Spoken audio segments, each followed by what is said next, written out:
Hello, my beautiful souls. Welcome sa ating tarot reading sessions. Keep in mind, general reading po ito. Maring mag-resonate, maring hindi. Kunin nyo na lang po kung para sa inyo and leave the rest. Maaaring mag-shift ang energies or makabaliktad ang sitwasyon. Kaya kayo na pong bahala kung saan kayo nakalugar sa reading natin. So, let's see.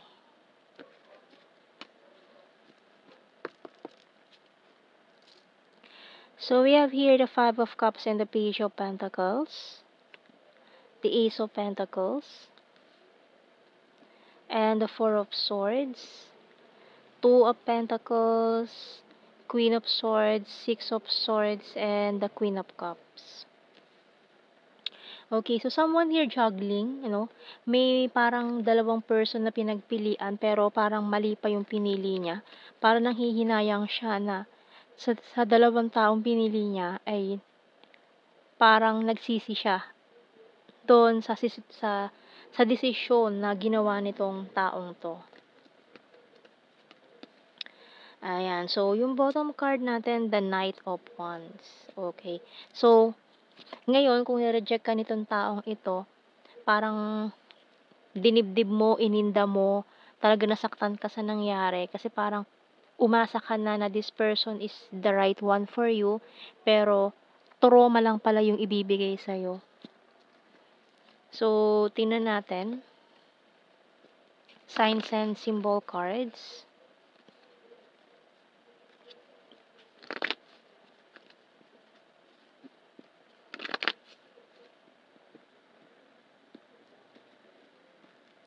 So, we have here the Lantern. So, hanggang ngayon nahihirapan ka pa rin makatulog sa gabi kasi iniisip mo, bakit ganun? Bakit ganun yung nangyari?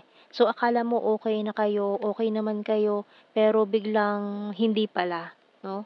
So, we also have here binoculars, light bulb, ground, shoes, and tarot cards. So, yung bottom card natin, music. Okay. So, maaaring ngayon like ka nagse-senti, ngayon nakikinig ka ng mga music kasi gusto mong, ilabas itong mga emotions mo, 'no. So, ngayon nanonood ka talaga ng mga tarot readings kasi gusto mong malinawan or gusto mong magkaroon ng guide sa mga nangyayari ngayon sa buhay mo. And isa sa mga pinakamaganda mong gawin ngayon ay mag-grounding, ayan. Mag-ano ka, nature tripping ka muna ngayon, ayan. So, pumunta ka sa mga nature kasi mamasyal ka, mag-unwind ka muna. Give yourself time to heal. Ibigay mo to sa sarili mo ngayon, lalo na with this Four of Swords. Kailangan mo muna ng self-love, ayan. Para kapag itong hinihintay mo, kasi itong taong ito na iniiyakan mo, hindi mo siya deserve na iyakan, no? Kasi hindi maaaring itong taong 'to kung hindi naman talaga siya yung para sa'yo, itong para sa'yo ay nandiyan lang sa tabi-tabi, hinihintay ka mag-heal from this connection or kung dito sa chaos na nangyari dito. So, maaaring this person is looking for you, hinahanap ka na nitong taong ito, pero hindi kayo magtagpong dalawa dahil nasasaktan ka pa rin dito sa taong ito na para sa'yo. So, tingnan natin yung mga messages natin dito. So, kailangan mo mag-heal, mag-move on from this situation, lalo na kung hindi siya para sa'yo. So, malinaw kasi na iba yung pinili nitong taong 'to. Ayan. Pero mukhang nanghihinayang siya na mali pa yung pinili niya. So, maaari magparamdam din siya sa'yo. Itong taong 'to na nang-reject sa'yo. Ayan. Money is important. Letting you go, walking away. Waiting for you. I'm isolating myself to reflect. So, ito yung ginagawa mo ngayon eh. Nag-isolate ka, nag-move on, nagpilit mong kinakalimutan lahat, no? And we also have here, you're my twin flame. Oh, may twin flame energy tayo dito. I need to achieve my goals. I'm strong and independent. I want a family with you and keeping tabs on you. Pero itong taong to, hini-stalk ka pa rin niya, sinisilip-silip ka pa rin niya nitong taong ito na ginawa kang option before. So, tingnan pa natin mga messages natin dito. We will be together again. So, malakas ang energy na itong taong 'to ay babalik pa sa'yo, 'no, itong taong 'to nang-reject sa'yo kasi nga mukhang nagsisisi siya na sa inyong dalawa, yung taong yun pa yung pinili niya, na hindi naman pala siya magiging masaya. So, I know I messed up everything. Ayan, oh, kasi siya mismo, sinabotahe niya yung sitwasyon. So, hindi siya naging masaya sa naging desisyon niya. So, I wish I had treated you better. So, madami din pang hihinayang tong taong ito na ikaw pa yung trinato niya ng ganun. Ayan. So, we also have here, I hid who I'm really am from you. Maaaring natatakot din siya na may malaman ka tungkol sa kanya na hindi maganda, kasi feeling niya hindi mo siya matatanggap. May nakaraan siguro siya na medyo dark, ganan. Kaya parang inisip niya hindi mo matatanggap yun. Maaaring minanipula rin siya nung taong pinili niya.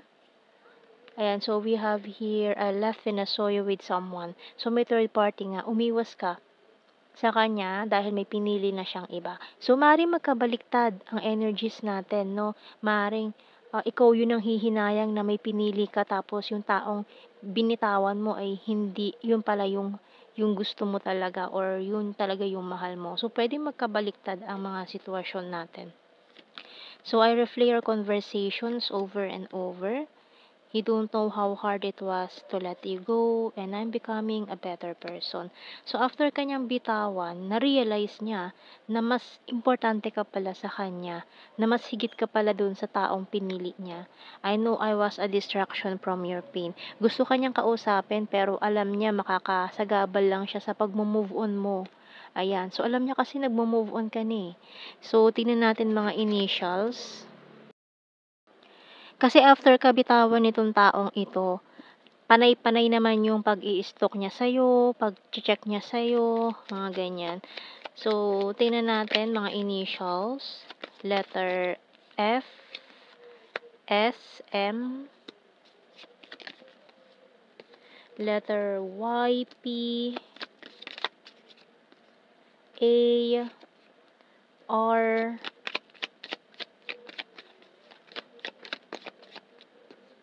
D, Z, I, X, T,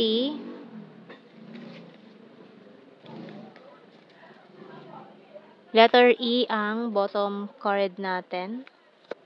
So, tingnan natin sa ating blue card, we have here true love.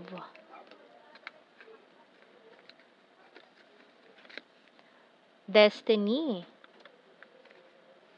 And karmic relationship. So, kung nasa twin flame journey kayo nitong taong to, maaring karmic niya yung taong pinili niya. Kasi syempre, maguguluhan talaga siya kung sino ba talaga yung pipiliin niya between the karmic and the twin flame. No? Kasi, ibuboost siya ng ng mga kontrabida sa twin flame, yung mga devil, sila mga kontrabida sa karmic. Sa pilit nilang paghihiwalay ng mga karmic. Kasi yun ang nila, goal nila, paghihiwalay ang mga ang mga twin flame. So, ililid nila ang divine masculine sa isang karmic relationship para mapaghiwalay ang mga twin flame. No, kaya mahirap talaga, masalimuot yung connection na yan. So, mahirap talaga magkaroon ng union of hearts, lalo na at nagkalat ang mga entity na yan na sumisira sa mga connection ng twin flame journey. So, talagang mabubulagan ang divine masculine na piliin ng karmic over their twin flame. Pero after that, yung mga lessons na pagdadaanan nyo parehas, mga dark shadows na kailangan yung lampasan, ayan. So, after this, kapag na-okay na yung mga lessons na kailangan yung pagdaanan, sa dulo, kayo pa rin kayo pa rin talaga. No, kahit ilang lifetimes pa yung pagdaanan ninyo na hindi kayo nagtagpong dalawa, sa huli at sa huli, kayo pa rin itong twin flame mo. Once na matapos niyo yung mga lessons na kailangan niyong tapusin. Matuto kayo sa mga lessons, malaman ninyo yung kung ano ba talaga yung totoong mission niyo rito, bakit kayo pinadala dito sa mundong ito. So, doon lang kayo magkakaroon ng union of hearts once na ma-realize ninyo, malaman ninyo kung ano ba talaga yung mission niyo rito sa lupa. Kaya bakit kayo nandito. So, ngayon hangga't hindi niyo pa nalalaman kung ano ba yung purpose ninyo, hindi niyo alam kung saan kayo pupunta, hindi niyo alam kung ano ba talaga yung gusto ninyo sa buhay ninyo. Hanggang ngayon para kayong naliligaw na tupa na hindi niyo malaman kung ano ba talaga yung gusto ninyo sa buhay. So ayun, talaga mahihirapan kayo nitong taong ito na magtagpo. Ano? So kailangan talaga alamin mo, kilalanin mo muna yung iyong sarili bago mo kilalanin ang ibang tao. So ganyan ang mga ano talaga ngayon, mahirap 'tong sitwasyon niyo. Pero kung malalampasan ninyo itong mga pinagdadaanan ninyo, kung kayo talaga, walang makakahadlang niyan. So, kailangan niyo lang talagang i-work out ito sa inyong sarili bago kayo magtagpo nitong taong ito. Marami kayong mga lessons talaga na pagdadaanan. Very rough road, hindi to basta-basta. Kung soulmate lang sana, ayan, very smooth ang soulmate connection kumpara sa twin flame. So, kung good luck na lang sa mga connections ninyo ano na sana'y malampasan niyo itong mga rough road na pinagdadaanan niyo para magkaroon na kayo ng union of hearts lalo na kung kayo ay nasa twin flame journey. So, ayan ang ating reading, my beautiful souls. Thank you for watching. Take care and God bless. See you in our next reading, guys. Bye-bye.